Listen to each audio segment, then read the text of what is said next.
محترم ناظرین، السلام علیکم ورحمۃ اللہ تعالی وبرکاتہ۔ بسم اللہ الرحمن الرحیم۔ انشاءاللہ العزیز میں آج طہارت کے کچھ مسائل آپ کے پیش خدمت کروں گا۔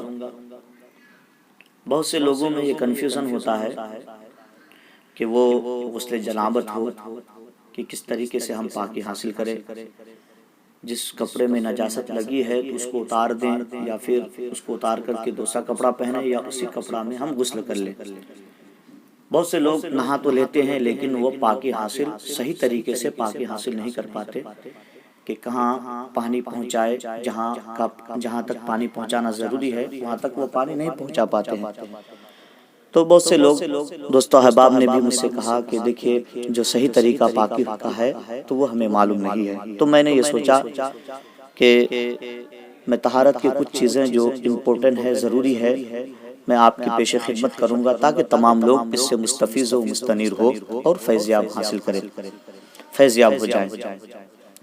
دیکھیے طہارت کے معنی ہوتا ہے پاکی حاصل کرنا۔ بغیر طہارت کے آپ نماز نہیں پڑھ سکتے۔ عبادتیں الگ الگ ہے، نماز ہے، روزہ ہے، حج ہے، زکوٰۃ ہے، قرآن پاک کی تلاوت کرنا ہے، یہ کیا ہے؟ عبادت ہی ہے۔ لیکن ان تمام عبادتوں میں سب سے افضل عبادت وہ نماز ہے، اور نماز بغیر طہارت کے نہیں ہو سکتی۔ نماز کے لیے طہارت ضروری ہے، بغیر طہارت کے آپ نماز نہیں پڑھ سکتے۔ طہارت نماز کے لیے ایسی ضروری چیز ہے کہ بغیر اس کے نماز مکمل نہیں ہو سکتی۔ آپ نے اگر طہارت حاصل نہیں کیا اور بغیر طہارت کے نماز پڑھ لیا تو علماء لکھتے ہیں کہ انہوں نے کفر کیا۔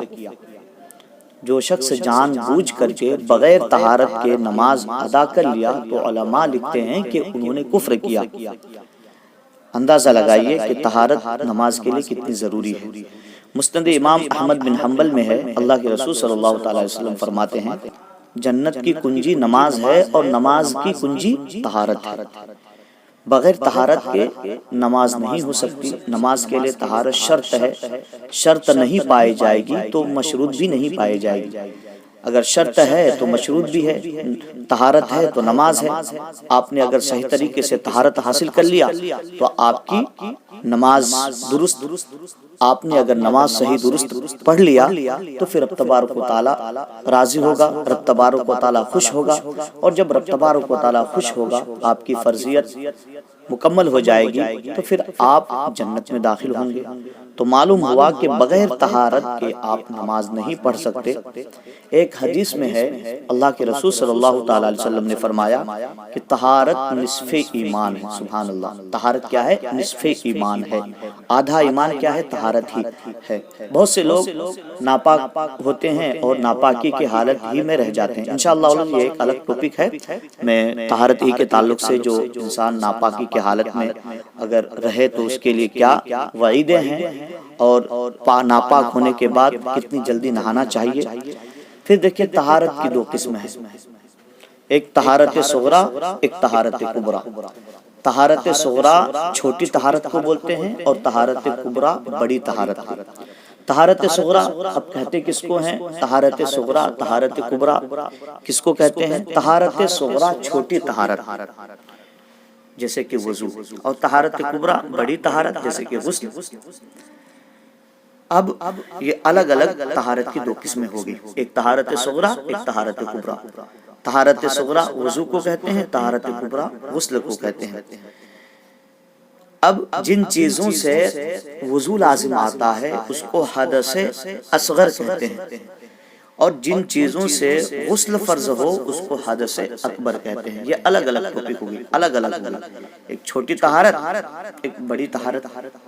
چھوٹی طہارت جیسے کہ وضو ہے تو انشاءاللہ العزیز میں آج وضو کے بارے میں کچھ چیزیں پیش کروں گا، بیان کروں گا۔ جیسے طہارت صغریٰ وضو، اب وضو کن چیزوں سے فرض ہوتا ہے، کن چیزوں سے لازم ہوتا ہے، جیسے کہ پیشاب، پاخانہ، ریح کا خارج ہونا، یہ چیزیں کیا ہیں؟ وضو کو توڑ دیتی ہیں۔ ان چیزوں سے آپ پر وضو لازم آتا ہے۔ تو کیا یہ جو وضو لازم آتا ہے تو اس کی کتنی چیزیں فرض ہے وضو میں؟ وہ 4 چیزیں ہیں۔ تو کیا اس کی کوئی دلیل ہے؟ تو دلیل بھی ہے، قرآن پاک میں ہے، 6 پارے کی آیت کریمہ ہے۔ رب کائنات قرآن پاک میں فرما رہا ہے یا ایھا الذین آمنوا اذا قمتم الی الصلاۃ فاغسلوا وجوہکم وایدیکم الی المرافق وامسحوا برؤوسکم وارجلکم الی الکعبین۔ یہ آیت کریمہ ہے، 6 پارے کی آیت کریمہ ہے۔ رب کائنات فرما رہا ہے اے ایمان والو، جب تم نماز پڑھنے کا ارادہ کرو، اذا قمتم فاغسلوا وجوہکم، اپنے چہرے کو دھو، وایدیکم الی المرافق، اور اپنے ہاتھوں کو دھو کہاں تک؟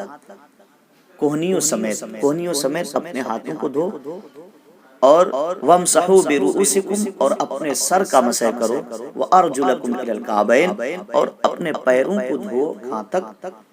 ٹخنوں تک۔ تو یہ 4 چیزیں رب تبارک و تعالیٰ نے جو وضو میں فرائض ہے قرآن پاک میں فرمایا۔ اب اس کے دھونے کی حد کیا ہے؟ کہاں سے کہاں تک دھلا جائے گا؟ سب سے پہلے جو چہرے کا دھلنا، اس کے دھونے کی حد کیا ہے؟ حد یہ ہے کہ ایک کان کی لو سے دوسرے کان کی لو تک، بال اگنے کی جگہ سے تھوڑی کے نیچے تک، یہ حد ہے اس کے دھونے کی۔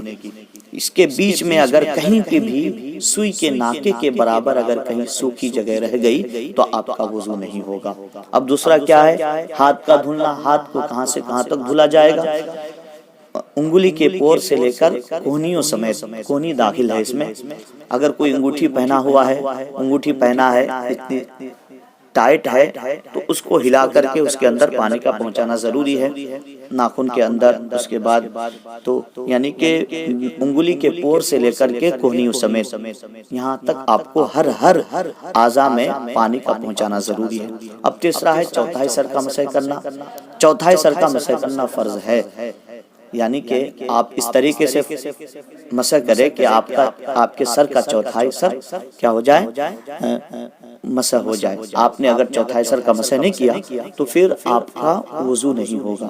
اب چوتھا فرض جو ہے وہ دونوں پیر کا گٹھوں تک دھونا، ٹخنے تک دھونا۔ ٹخنا کیا ہے؟ یہ جو جہاں ہم جوتا پہنتے ہیں، جو ہڈی ابھری ہوئی ہے، وہاں تک پانی کا پہنچانا ضروری ہے۔ ایڑی، بعض لوگ وضو کرتے ہیں ایڑی ان کی سوکھی رہتی ہے، تو وہاں بالخصوص اس میں احتیاط برتنا چاہیے، اور وہاں پانی کا پہنچانا بالکل ضروری ہے۔ ناخن تک ہر اعضاء تک پانی کا پہنچانا ضروری ہے۔ اگر آپ نے پانی نہیں پہنچایا تو پھر آپ کا وضو نہیں ہوا۔ تو یہ کیا ہے؟ غسل کے فرائض ہوئے۔ اور اس کے علاوہ جو ہر اعضاء کا وضو میں ہر اعضاء کا دھلنا، یہ کیا ہے؟ سنت ہے۔ 3 مرتبہ ناک میں پانی ڈالنا، یہ بھی کیا ہے؟ سنت ہے۔ اس کے بعد گرگرا کرنا، مسواک کرنا، یہ کیا ہے؟ سنتیں ہیں۔ مسح کرنا، یہ بھی کیا ہے؟ سنتیں ہیں۔ تو انشاءاللہ العزیز بالتفصیل میں پھر آگے بتاؤں گا۔ وآخر دعوانا الحمدللہ رب العالمین۔ السلام علیکم ورحمۃ اللہ۔